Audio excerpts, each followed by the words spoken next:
Terima kasih Anda masih bersama kami di Indonesia Morning Show, dan pagi hari ini kita akan segera membahas bersama dengan psikolog Elizabeth Santosa. Selamat pagi Elizabeth. Halo.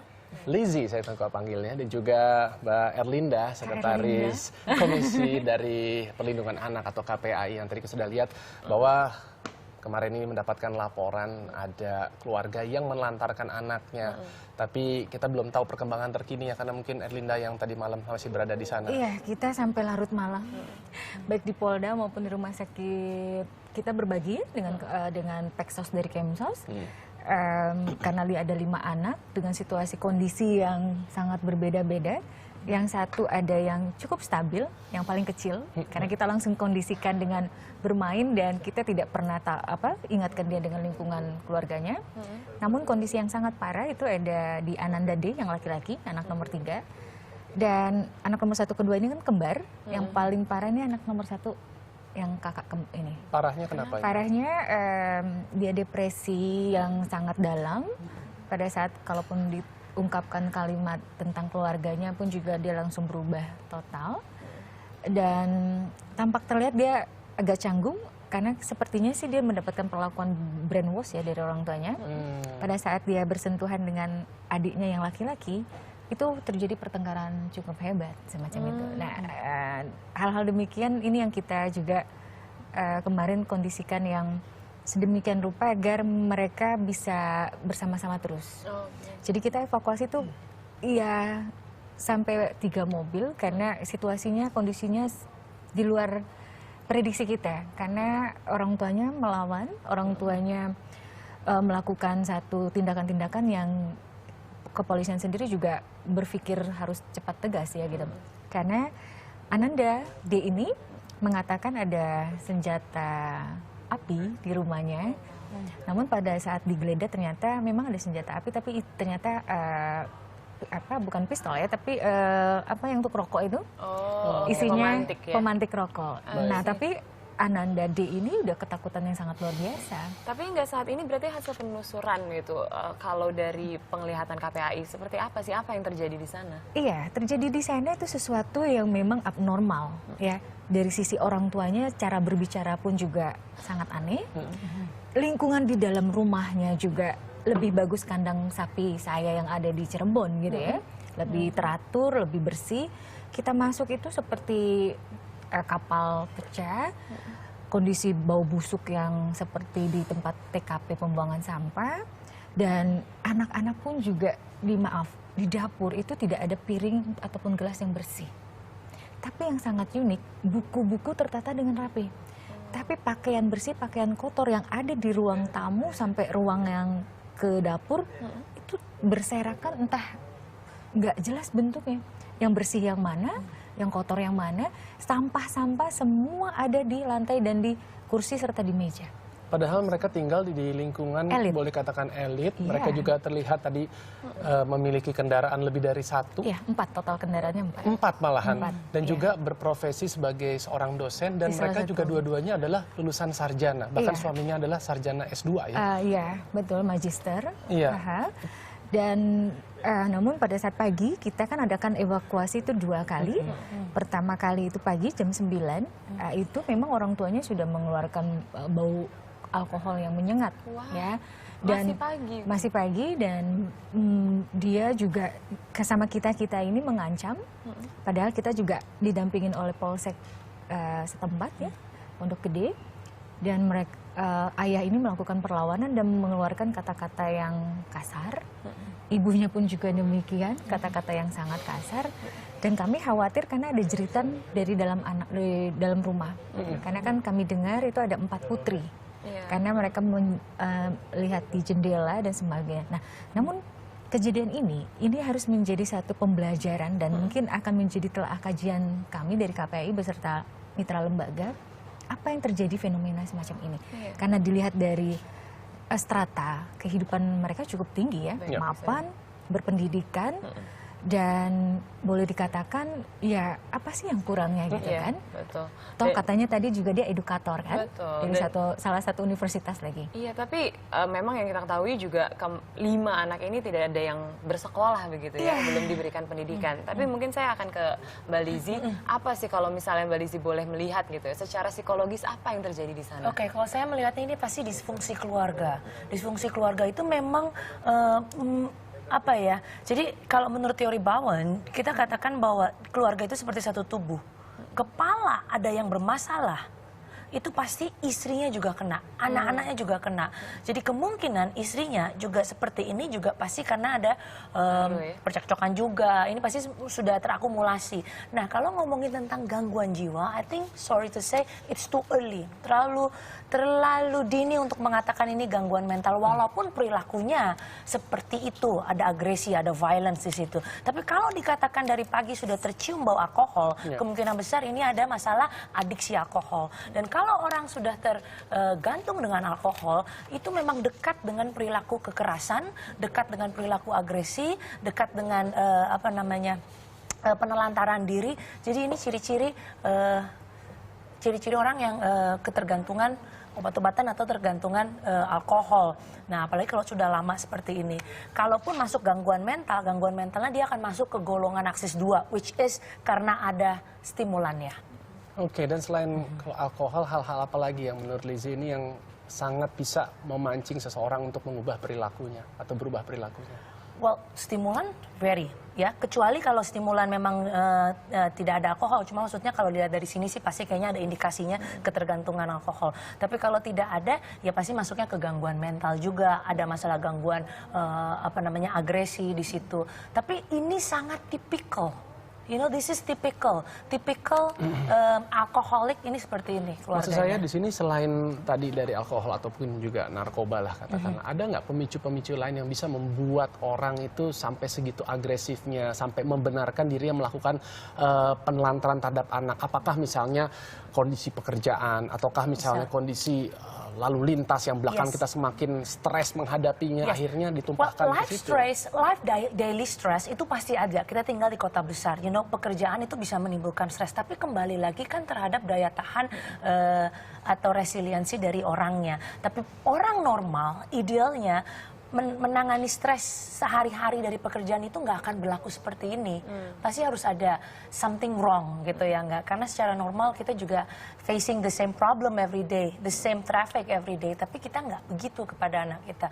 Berarti itu ada problem di situ. Dan ini pasti masalahnya disfungsi keluarga karena dari suami ke si istri juga. Oke. Tapi kalau kita melihat lagi keadaan dari para anak-anak ini, kalau menurut Mbak Erlinda, apa sih situasi seperti apa sih mereka mengalami trauma kejiwaan yang seperti apa sebenarnya? Iya, ini sangat prihatin ya. Jadi keempat putri ini tampak mereka memang ada 2 yang mereka enjoy dalam situasi ini, tapi kan itu tidak normal. Ada 2 lagi putri yang memang mereka tengah-tengah antara mereka menikmati, tapi mereka juga tidak menerima keadaan itu. Tapi sang anak yang laki-laki ini, dia sama sekali nggak terima situasi seperti itu, makanya dia berusaha untuk mengingatkan orang tuanya. Padahal usia 8 tahun, anak cerdas. Dan namun sekali lagi karena orang tuanya cukup ya agresif dan temperamen yang menggunakan ancaman yang berbau ya luar biasa, ini sang D ini keluar dianya. Dalam arti kata memang diusir dari 6 bulan yang lalu loh diusirnya. 6 bulan? Dari 6 bulan yang lalu, namun RT RW setempat mengingatkan kalau seperti itu akan lapor polisi, ya kan? Nah, oke, balik lagi D ini ke rumahnya, tapi dengan situasi yang makin buruk karena dia mengeluh bahwa tempat tidurnya yang kotor, bau, mama juga nggak pernah bersih-bersih dan sebagainya. Ini kan satu keanehan. Dan 2 bulan yang lalu tragisnya sang ayah tidak boleh lagi sang Ananda ini masuk ke dalam rumah dan dibiarkan di komplek itu hanya tiap hari, tiap malam keliling-keliling saja dan tidur di pos security. Warga di sana sangat empati, mereka berusaha untuk Ananda ini tidur di rumah warga kan, tapi malah diadukan penculikan.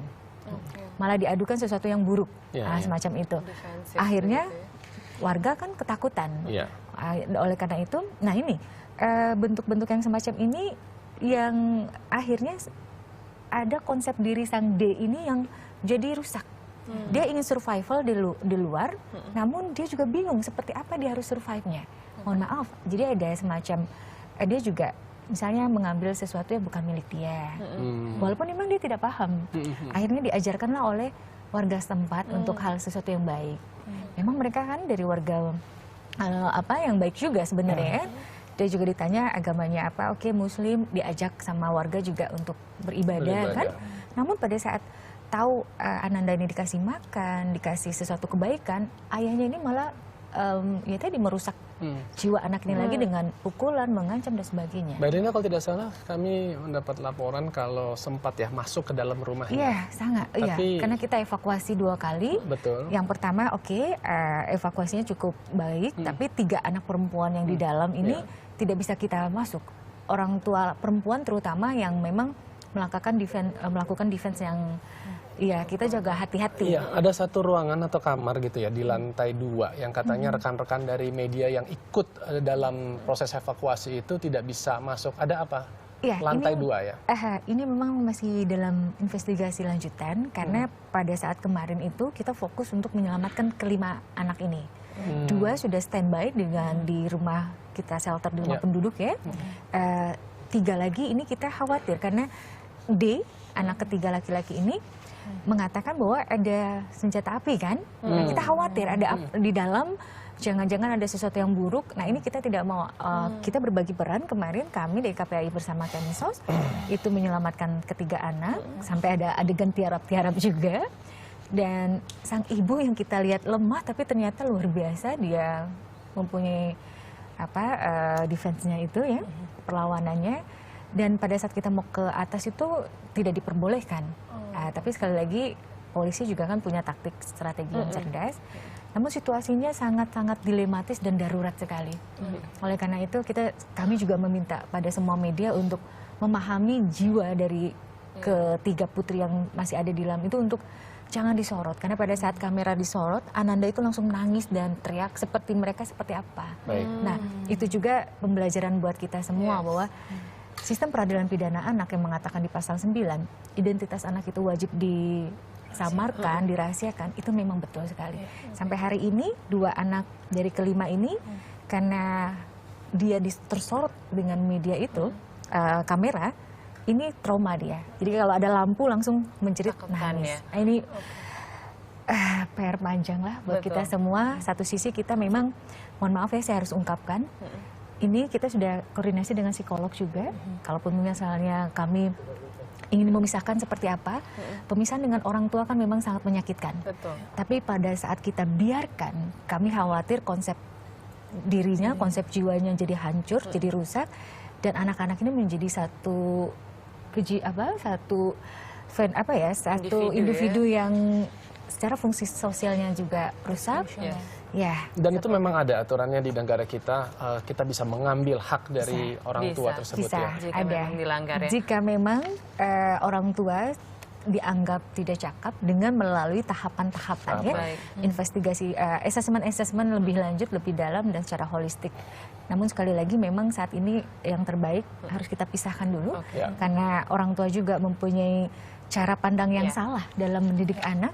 Apalagi dia mengatakan bahwa ini anak saya dan itu dia anggap dia sebagai benda dan saya boleh untuk melakukan apapun terhadap anak ini. Ya, itulah yang psikis dan fisik anak-anak ini mendapatkan kekerasan. Ya, sangat ini juga sangat membuat kita semua sebagai orang tua juga sangat ketakutan begitu. Tapi kalau rehabilitasi kan memang harus dilakukan. Kalau menurut Mbak Lizzie, rehabilitasi psikologi seperti apa untuk anak-anak ini yang tepat memang harus dilakukan? Oke, ini sih pasti teamwork karena ada 5. Berarti harus ada psikolog. Kalau bisa satu psikolog, 1 orang gitu. Jadi karena memang setiap individu, setiap anak berhak mendapatkan perlindungan dan setiap anak itu unik.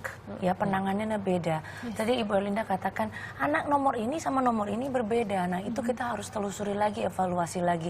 Traumanya seperti apa, nanti variannya juga seperti apa. Anak yang lebih tough atau lebih kuat, mungkin prosesnya lebih cepat. Tapi kalau yang tadi mulai, apalagi ada masa kebalik ya umur 10 tahun. Ada. Nah, itu yang rentan sekali.